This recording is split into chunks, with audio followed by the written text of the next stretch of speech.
Now, it is Heart Month, and we know this. I do know that. And, of course, you're wearing red. I'm wearing red as well. Of course. Because that's what we do. Yes. And you have an initiative that you actually work on when it comes to the heart that maybe Howie could Well, EC93 is very, they promote the American Heart Association, and locally we do the Women's Breast and Heart Initiative here. They offer screenings to those who can't afford them as well. So it's important to get tested and checked. Like you said, it's a silent killer.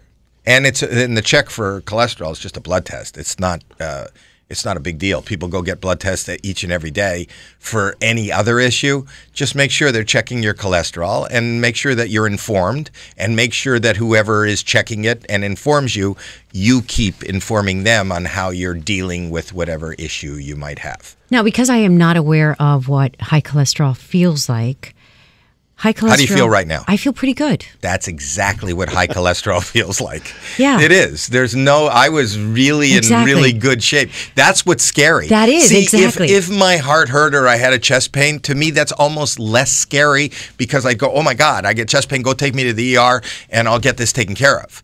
If I feel good and somebody's telling me that I'm carrying around a possible ticking time bomb, don't you think that's more scary? Does it lead to a heart attack, or what can? it I'm not a to? doctor, but if your arteries get clogged with cholesterol, so many things can happen. Is it genetic, and can you control it with exercise and diet as well? It can be genetic. I'm not a doctor, and maybe, but the truth is that, I thought that was my idea. My thought was I don't like the statin, and I do exercise, and I do eat healthy, and for me, and I'm talking about for me, my cholesterol continued to go up because I wasn't on a statin.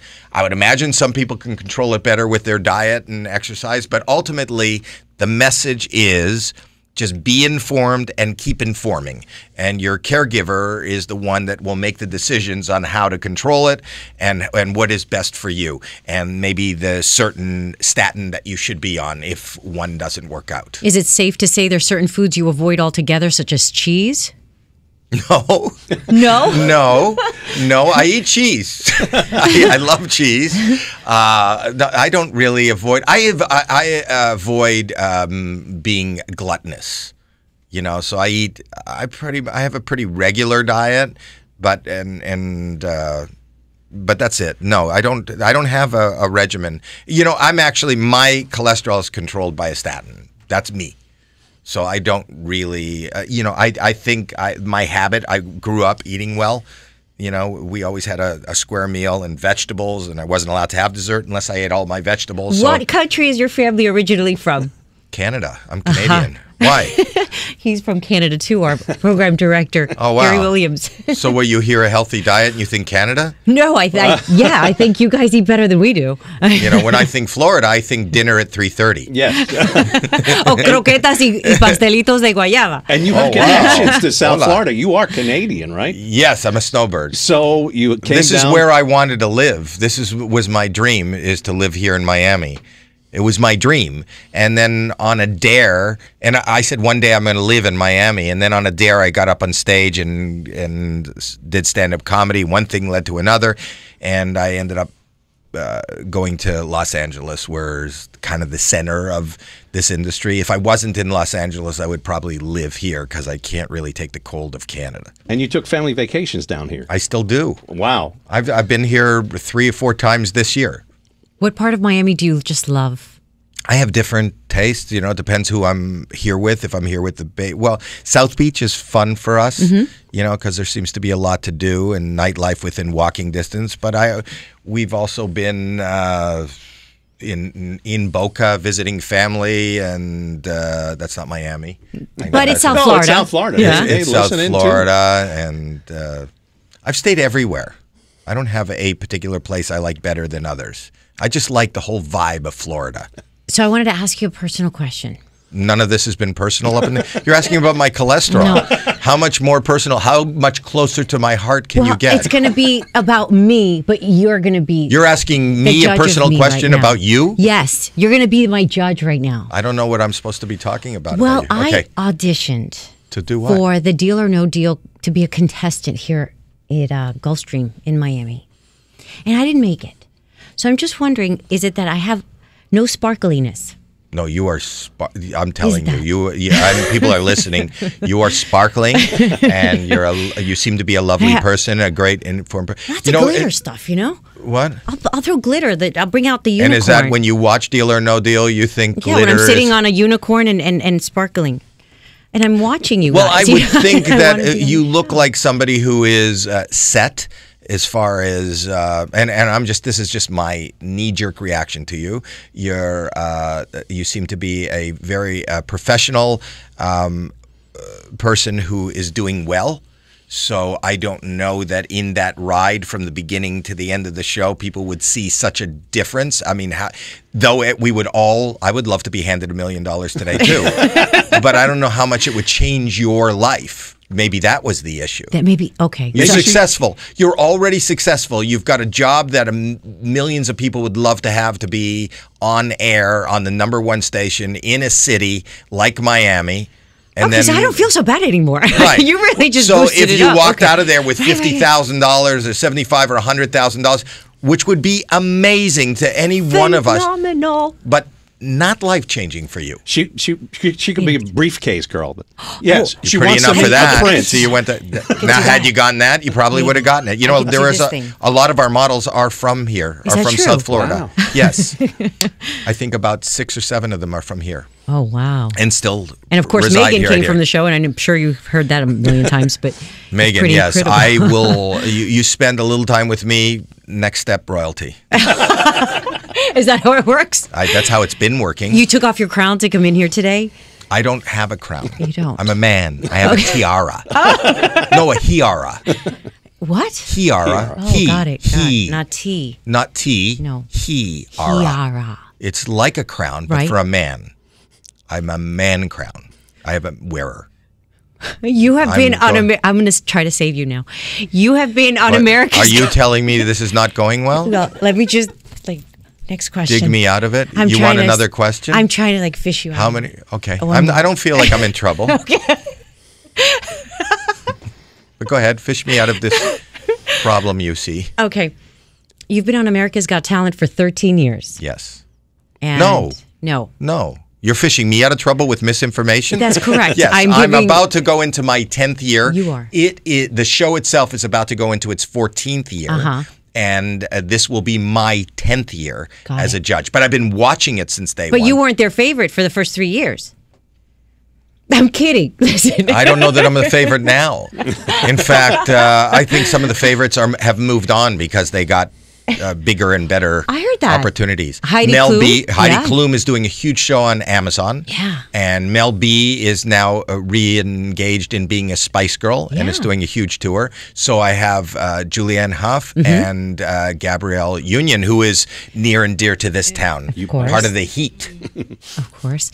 So I wanted to know, in your 10 years that you've been there, what has been the most challenging part about keeping that day-to-day going?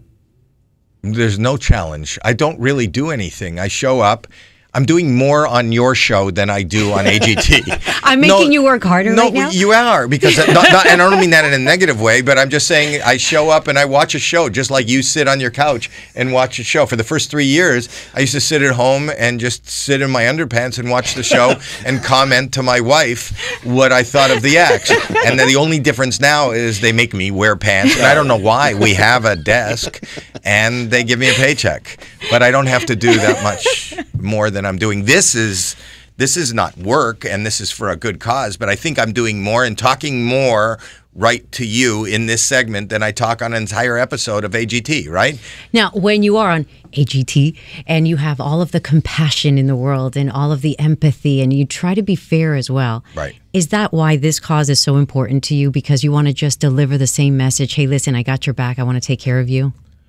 I don't know that I connect to AGT with... no, just the compassion and the empathy. But I don't think about compassion and empathy. I just think as a human being, that's maybe something that we have that maybe, that just makes us human. So the first time I was aware of empathy was I did not want to do a game show. And then my wife talked me into doing Deal or No Deal. And when I stood there, like I'm standing there looking at you, this close to somebody who told me they don't have a home, They have 3 children, and I had all these ideas of all these weird and wacky things that I was going to do to showcase myself in primetime on NBC. And then when I looked at her and she really wasn't focused, and because she's somebody who isn't in this business, who had all the lights and the cameras, and then I started talking to her. I just wanted you being the contestant. Her name's Karen Van, was the very first contestant almost 600 shows ago. I just wanted her to leave with some money, and she felt like people just live in a different world when they show up on TV. So then, I was so distraught because I didn't do any comedy, and I didn't recite any lines, and I didn't do anything that I thought was useful. But I realized that if you're real, and that's what AGT allows me, just to be real. I don't have to do I do. I love stand-up, and I do my act. And if you show up for Howie Mandel's show, don't bring the kids, number one. and it's not like AGT and Deal or No Deal. But then I perform for you.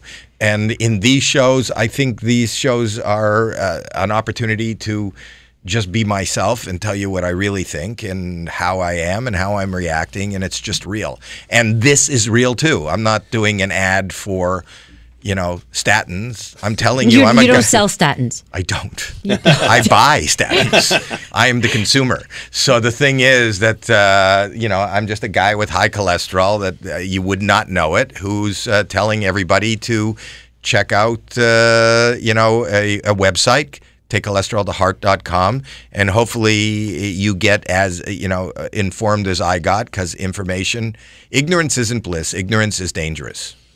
Do you have a question? And you're a busy guy. How do you manage that with the health and life on the set, doing all of this, stand up, all the game shows and everything? I'll tell you exactly how.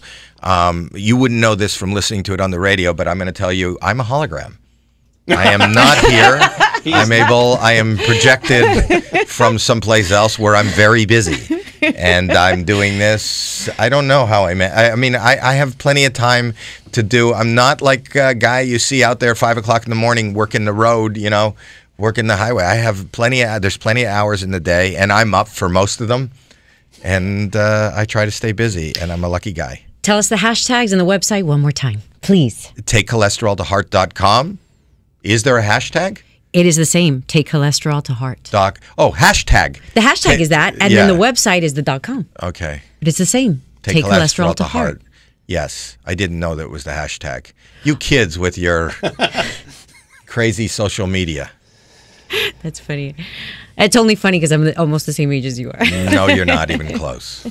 Did you look me up? No. I'll be 64 this year. Wow, you look amazing. Add to it, for my age. I know. For radio. No. I look very youthful for radio. And a hologram, too. That statin thing you're doing, keep doing that. Oh, thank you. Yeah. I will. Okay, I will. Great. Thank you. Thank you, Howie. Thank you for joining us at Easy 93.1. I know it's not, the simplest thing in the world to this was simple, and it was fun, and thank you. And thank you for spreading the word. You're doing some good work here. We've tried. Now can